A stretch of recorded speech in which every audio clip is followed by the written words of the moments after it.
తెలంగాణలో మరోసారి భూకంపం వచ్చింది. మధ్యాహ్నం 1:22 మహబూబ్ నగర్ జిల్లా కౌకుంట్ల మండలం దాసరిపల్లిలో పలుచోట్ల భూ ప్రకంపనలు సంభవించాయి.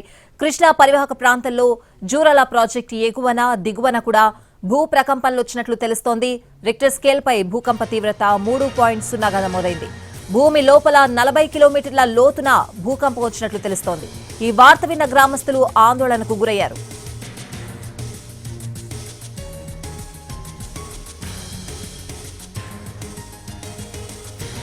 తెలంగాణలో మరోసారి భూకంపం వచ్చింది. మధ్యాహ్నం 1:22 మహబూబ్ నగర్ జిల్లా కౌకుంట్ల మండలం దాసరిపల్లిలో పలుచోట్ల భూ ప్రకంపనలు సంభవించాయి.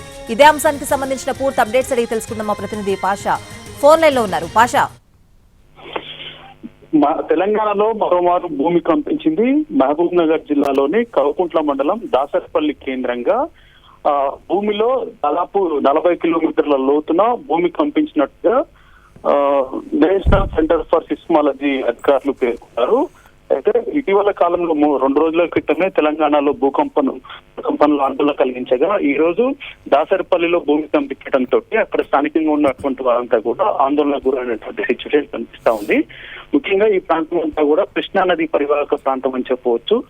ఈ ప్రాంతంలో మొన్న కూడా కొన్ని భూ ప్రకంపనలు వచ్చాయి. ఈ రోజు కూడా భూమి కంపించినట్టుగా సిస్మాలజీ అధికారులు పేర్కొనడం జరిగింది. రిక్టర్ స్కేల్ పై 3.0గా భూకంప తీవ్రత నమోదైంది.